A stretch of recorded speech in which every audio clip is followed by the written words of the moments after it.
Halo, Wilujeng Berang. Apa kabar sadayana? Semoga dalam keadaan baik semua ya. Kali ini ada Abdi nih, Misbahul Alam, yang akan menemani semua anak negeri menjelajahi kampung Abdi di daerah Sukabumi.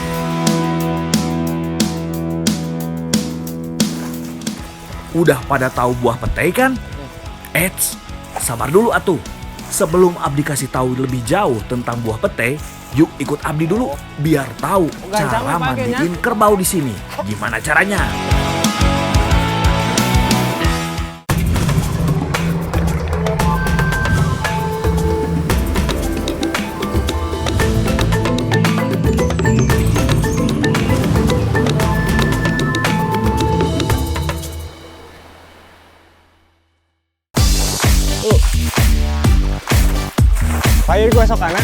Kerbau menjadi salah satu hewan ternak yang punya banyak manfaat nih kalau di kampung Abdi mah. Selain dapat membantu membajak sawah, kerbau juga dapat dijual untuk hewan kurban. Tapi kerbau di sini mah meni bersih pisan euy. Mandinya juga 2 kali sehari. Abdi juga kalah nih, yang kadang mandi teh cuman sekali aja. Pak. Iya, Pak. Ini mah kerbau terbersih yang pernah saya temui. Biar saya. Mana? Penasaran nih, ada apa aja di jejak anak negeri kali ini? Sabar ya, saya juga mau bersih-bersih dulu nih. Kerbau aja enak dilihatnya kalau bersih, apalagi saya.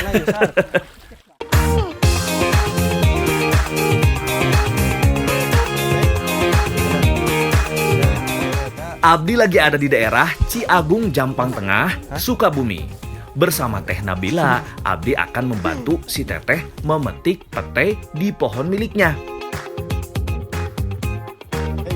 Abdi bantosan ya Teh. Gampil ieu mah nu bawah. Atas Teh? Tambihan dia ngaladi. Nu mana Teh? Anu di luhur. Nu itu di luhur? Nya. Wah, kudu naik berentehnya. Nya atuh sok naik, A. Abdi ke atas lah nya. Buat Teteh, apa sih yang enggak? Kalau cuma naik pohon petai mah gampil lah. Jangankan naik pohon petai, Teh, naik mana, pelaminan juga mau kalau sama Teteh bilang mah. Pohon petai di daerah Abdi mah sedikit ajaib euy. Wah. Buah petainya gak bisa sekaligus dipanen karena tuanya petai tidak merata.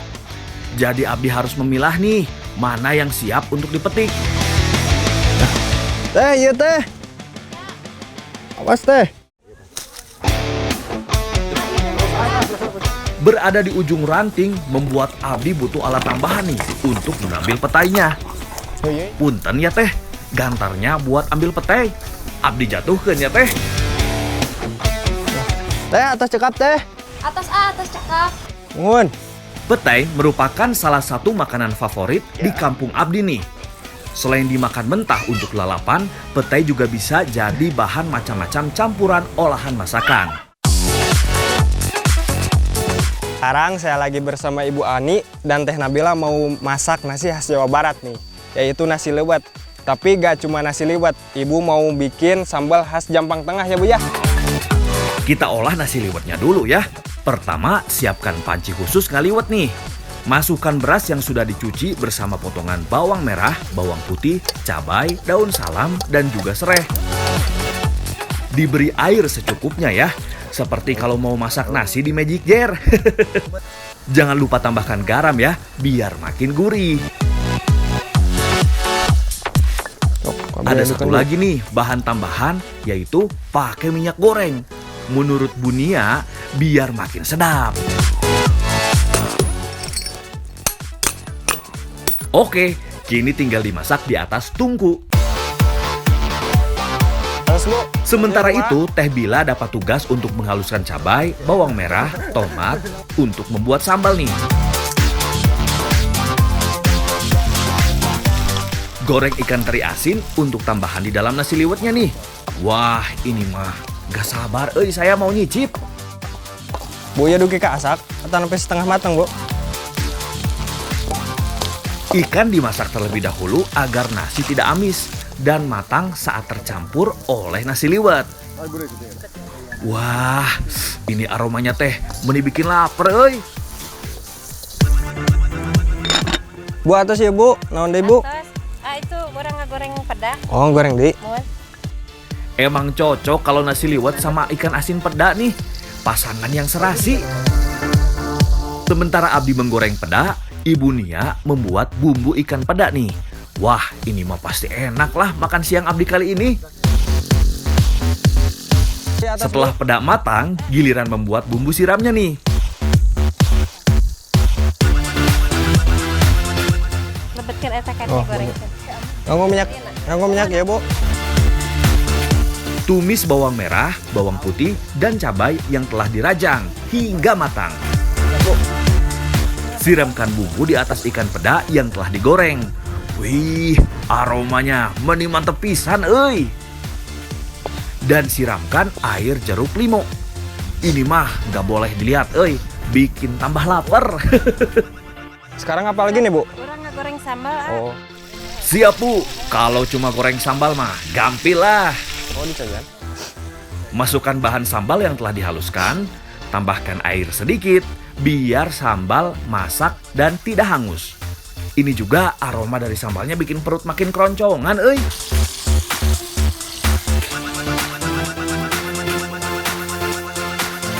Setelah dirasa sudah matang, angkat sambal dan siap untuk disajikan. Atas ya bu, ayeuna naon deh bu? Ayeuna urang meuleuh ieu Oh iya, iya di belum. dibelin. Wah, ini dia nih yang saya tunggu-tunggu. Sebenarnya dimakan mentah juga teh udah enak ya, apalagi dibakar nih. Beuh, makan kali ini mah pasti raos lah. Gak usah terlalu lama ya bakarnya, cukup hingga kulit layu dan rada kehitaman.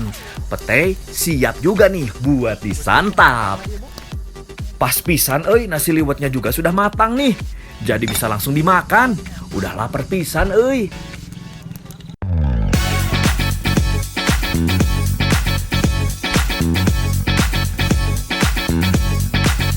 Nah, sekarang udah mateng nih nasi liwetnya. Ditambah sambal ikan asin sama pete bakar nih. Wah, pasti mantep banget. Ayo Bu, kita langsung makan Bu. Ini mah udah Abdi tunggu-tunggu euy. Siang-siang makan nasi liwet sareng peteuy plus lauk asin juara ini mah. Nasi liwet memang jadi salah satu masakan khas dari Jawa Barat nih. Apalagi di kampung Abdi. Setiap ada acara atau sekedar berkumpul, pasti menu nama nasi liwet. Jangan lupa juga nih ikan asin sama peteuina. Nah, buat peteuy, walau tidak semua orang suka, tapi banyak manfaatnya loh. Mohon Bu.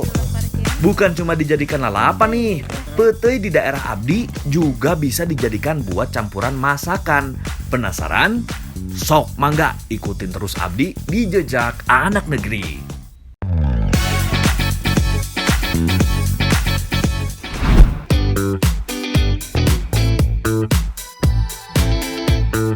Kali ini saya bersama Teh Lulu mau bikin sambal cumi peteuy ya Teh ya. Ya, Ayo Teh, kita langsung masak aja Teh. boleh ini direbus dulu ya. Oh, siap. Cumi direbus terlebih dahulu nih, agar nanti saat dimasak tidak terlalu lama.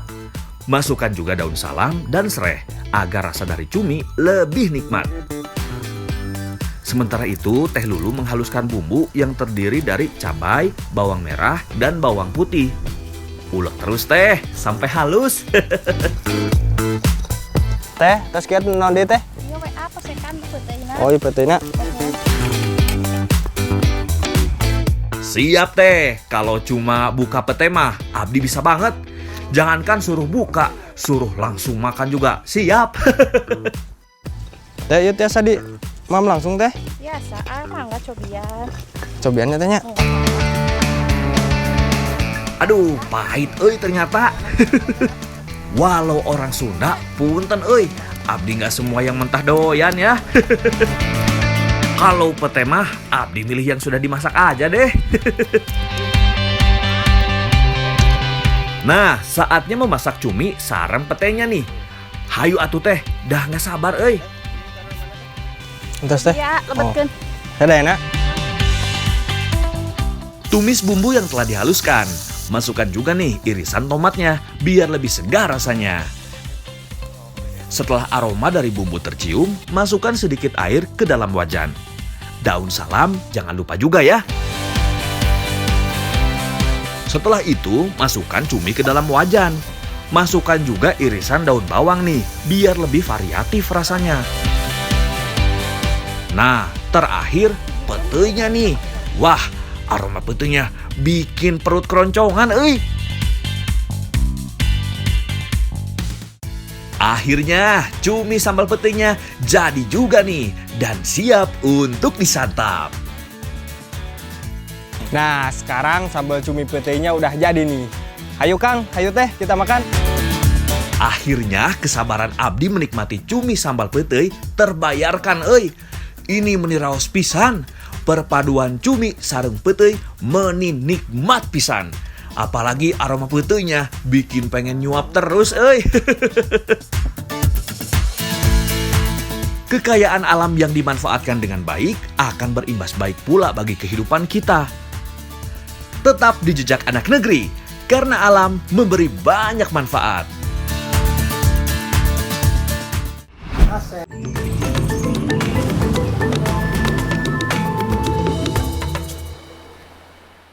Nah, hari ini saya lagi di Desa Nengerang. Katanya hari ini tuh ada acara sunatan ya Bu ya? Atau acara ngeureut. Wah, hari ini Abdi sareng Teh Lela dan Bu Asikah mau masak dengan porsi yang cukup besar nih untuk keperluan acara sunatan. Pertama, Abdi merebus telur nih. Sepertinya telur memang menu wajib ya di setiap daerah jika ada acara. Bu Asikah juga langsung bagi-bagi tugas nih. Abdi dan Teh Lela memotong bahan yang akan dimasak. Sedangkan Ibu sibuk menghaluskan bumbunya. Awas ya Bu, jangan sampai salah atau tertukar bumbuna. Menilihai euy si Ibu ngulek bumbuna. Urusan goreng-menggoreng serahkeun ke Abdi Bu. Ya angkat tak lebah lah. Oh, mohon Bu. Ya, tak. Wah, untung Ibu ingetin angkat telurnya. Abdi lupa euy, tadi lagi ngerebus telur. Gini nih, kalau serba bisa, sambil goreng kentang, Abdi juga ngangkat telur. Hebat kan Abdi? Wah, Teh Lela juga kebagian masak, euy. Sebelum diolah jadi masakan, telur yang sudah direbus digoreng dulu nih. Senengnya ya bisa masak berdampingan sama Teh Lela. Teh Lela mulai memasak telur nih. Pertama, masukkan bumbu yang telah dihaluskan. Masak hingga harum. Tambahkan potongan gula merah biar tambah gurih nih rasanya. Tambahkan air juga nih biar nanti bumbu dapat meresap ke dalam telur. Setelah bumbu matang, masukkan telur yang telah digoreng. Aduk hingga bumbu menyerap. Oke, telur baladonya sudah matang nih. Kita lanjut ke masakan selanjutnya ya. Kita buat sambal goreng kentang ya. Hampir sama nih prosesnya sama telur balado. Masak bumbu yang telah dihaluskan hingga matang. Jangan lupa tambahkan gula sebagai penyedapnya. Masukkan air secukupnya dan tunggu hingga mendidih. Sementara saya masak kentang, Teh Lela mengolah bahan untuk membuat mie goreng. Hayu Teh, rebus mie-nya. Begitu juga Abdi masukkan kentang ke dalam bumbu yang sedang dimasak. Aduk hingga bumbu meresap ke dalam kentang. Setelah dirasa bumbu menyerap sempurna dan matang, sambal goreng kentang siap untuk disajikan. Untuk menu selanjutnya, Abdi mau masak buncis nih. Tapi sebelumnya, ada Teh Lela yang mau masak mie. Wah, kalau Teh Lela yang masak mah, gak usah diragukan lagi ini mah. Pasti enak. Masukkan bumbu yang telah dihaluskan ke dalam wajan dan masak hingga matang. Masukkan sedikit air agar bumbu tidak gosong. Setelah bumbu masak, masukkan mie dan aduk hingga rata. Teh, Abdi temenin masak ya. Gatel euy ngeliat Teteh masak. Abdi juga masak buncisnya deh. Bumbu yang sudah ibu haluskan, Abdi masak hingga matang nih. Gak mau kalah sama Teh Lela, buncis juga Abdi masukkan ke dalam wajan. Wah, gak terasa 4 masakan hampir jadi dalam waktu singkat. Memang ya, apapun jika dikerjakan bersama-sama akan terasa lebih mudah. Tah, setelah diaduk rata dan bumbu menyerap pada masing-masing masakan, mie goreng dan sayur buncis juga siap untuk disajikan. Wah, mantap Karena lagi pandemi, jadi tidak banyak nih yang datang, hanya tetangga terdekat saja. Jadi jumlah beseknya juga tidak banyak. Nah, ini udah jadi nih masakannya. Sekarang kita tinggal ke acara sunatannya. Sebelum Abdi mengikuti proses hitanan atau keret, Abdi mau buat makanan pengganti nasi yang udah jarang banget dijumpai. Nah, kali ini saya lagi bersama Ibu Khotimah nih, mau bikin makanan tradisional khas Jawa Barat, yaitu nasi oyek ya Bu ya.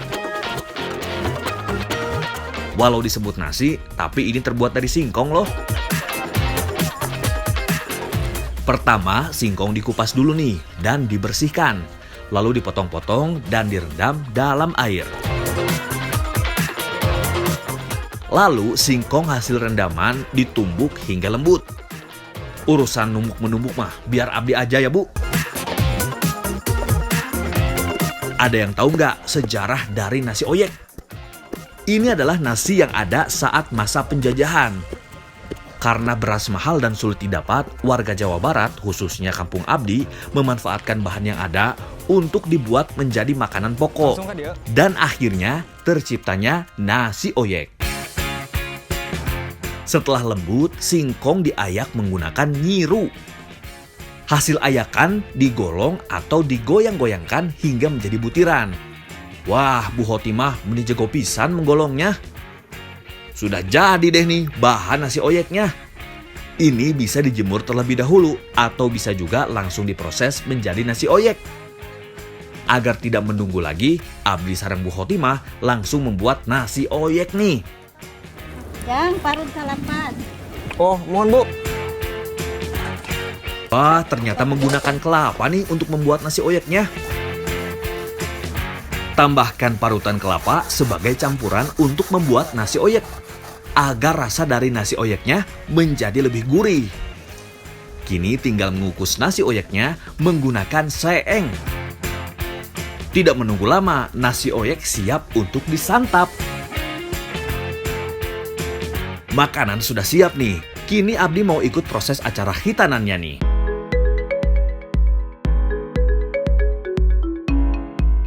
Nah, saya sudah bersama Bapak Bengkongnya nih yang mau memimpin acara sunatan. Tapi sebelumnya ada acara saweran dulu. Tujuannya biar diberi kelancaran dan memberi kebahagiaan kepada yang lain.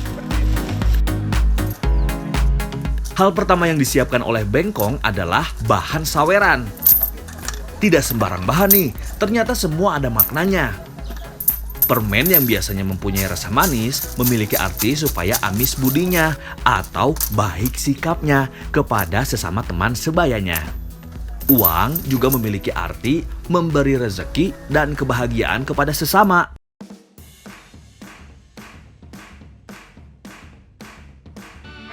Sambil mendoakan sang punya hajat dan bersyair dengan bahasa Sunda, beliau sesekali melemparkan saweran yang berisikan beras, permen, dan juga uang. Sawer sunat sendiri memiliki makna nasihat atau petuah untuk yang disunat. Acara sawer sendiri memang merupakan acara khas dari adat Sunda. Dalam arti luas, sawer memiliki makna suatu ritual yang menandakan syukuran atau kebahagiaan dengan cara membagi-bagikan rizki kepada anak-anak. Anak-anak saling berebut untuk mendapatkan uang atau permen yang dilempar oleh sang kuncen ke arah pengantin sunat.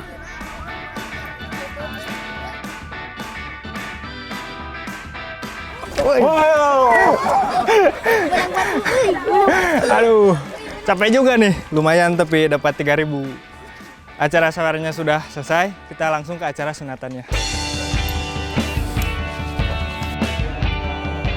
Kini langsung proses hitanannya nih.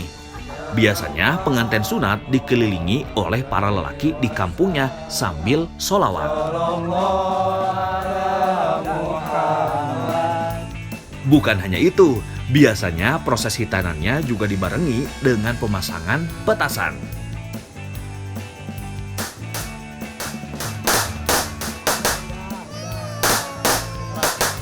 Rame kan kampung abdi mah? Kalau menurut Bapak Kuncen, selain buat hiburan, ini juga agar tangisan anak yang disunat tidak terlalu terdengar karena tertutup suara petasan yang meledak. Setelah disunat, biasanya orang-orang yang tadi bersolawat langsung memasukkan uang ke dalam wadah untuk menyawer sang pengantin sunat. Wah, unik ya. Langsung kaya nih pengantin sunatnya.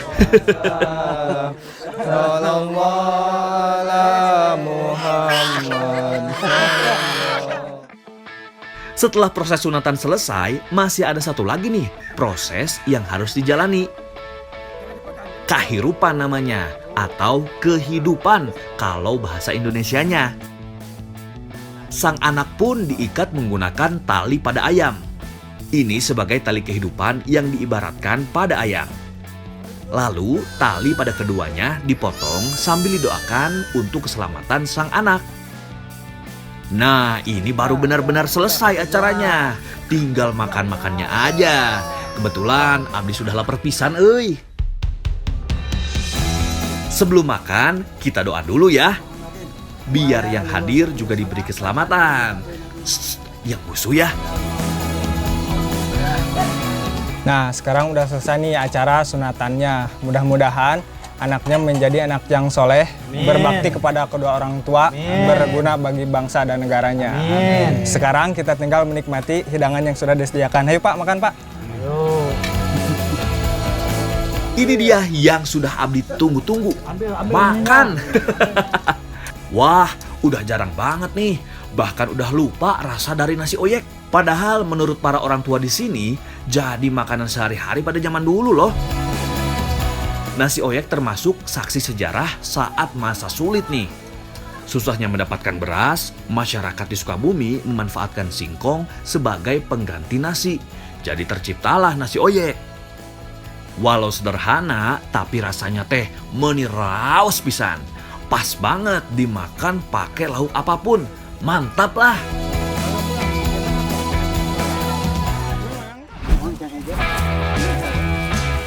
Ada yang tahu nggak pohon kacang hijau seperti apa?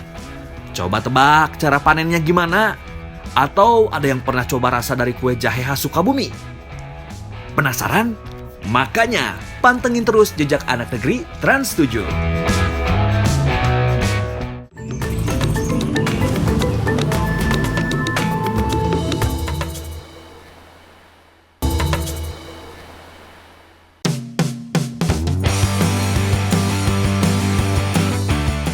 Hari ini saya masih di daerah Jampang Tengah nih. Abdi mau bantu Teh Virgi untuk memanen kacang hijau milik orang tuanya. Wah, meniluas pisan ya lahan kacang hijaunya yang harus dipanen. Nah, kali ini saya lagi di daerah Ciguha, mau panen kacang hijau nih. Saya baru tahu juga nih, ternyata kacang hijau tuh bentuknya kayak gini. Nah, kalau udah dibuka, baru nih. Hijau jeraknya. Iya, kecil-kecil seperti ini. Ayo Bu, lanjut panen lagi Bu. Gak semua kacang hijau bisa dipanen nih. Abdi harus memilih kacang dengan kulit yang sudah berwarna hitam saja. Makanya panen kacang hijau harus dipetik satu persatu dan panen dilakukan secara bergiliran. Kebun kacang hijau memang menjadi salah satu tanaman untuk berkebun yang dipilih warga karena perawatannya yang cukup mudah dan hasilnya berlimpah. Dalam sehari panen, para petani dapat mengumpulkan kacang hijau hingga kuintalan. Wah, banyak pisannya, euy.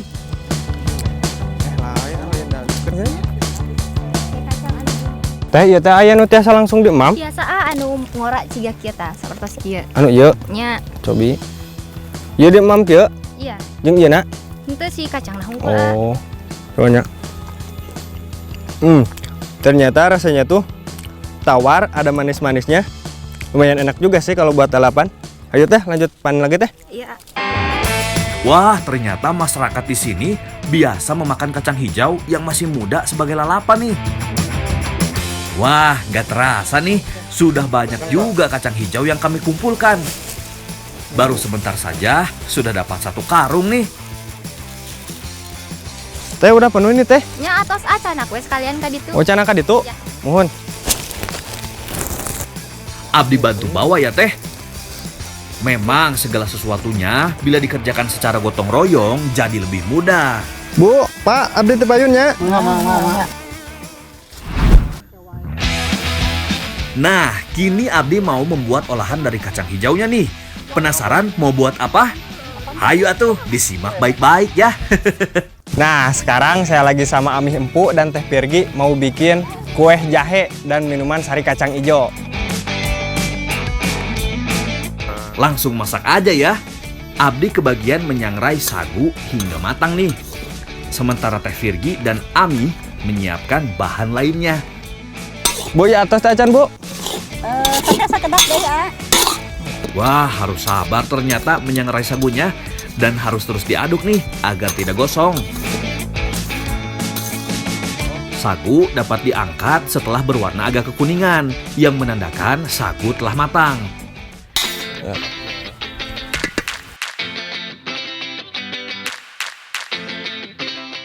Campurkan gula merah, santan yang sudah dicampur dengan jahe di dalam panci untuk dimasak.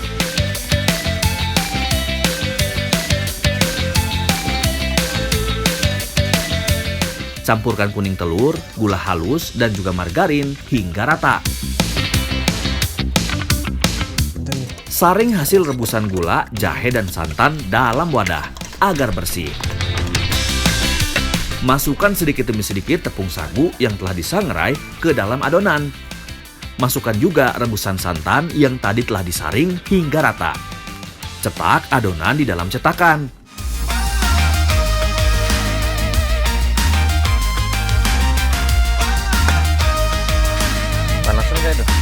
Bakar adonan hingga matang. Proses bakarnya jangan lama-lama ya, nanti gosong.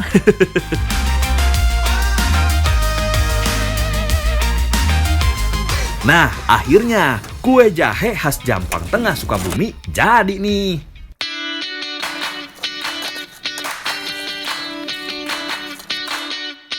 Eits, sabar ya buat nyicipnya. Masih ada menu kedua nih, sari kacang hijau.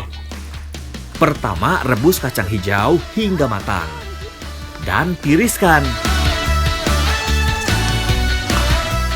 Rebus jahe yang telah dihaluskan. Tambahkan juga gula biar rasanya lebih nikmat sampai mendidih ya. Masukkan juga pandan biar aromanya semakin mantap.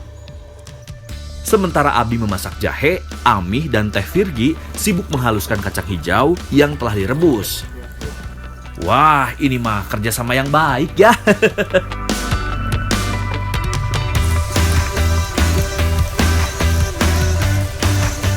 Setelah halus, letakkan kacang hijau di dalam gelas. Lalu tuangkan rebusan jahe ke dalam gelas. Akhirnya, sari kacang hijau juga siap dinikmati.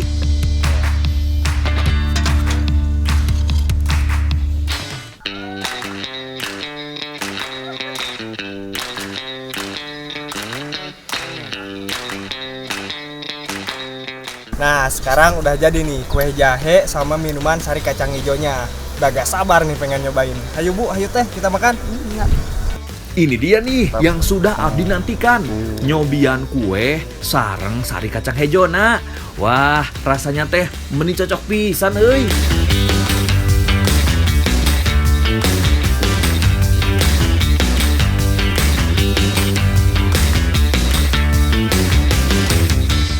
Wah, ternyata enak nih. Kue jahe sama minuman sari kacang hijaunya. Kue jahenya renyah, jahenya kerasa. Sari kacang hijaunya juga raos euy.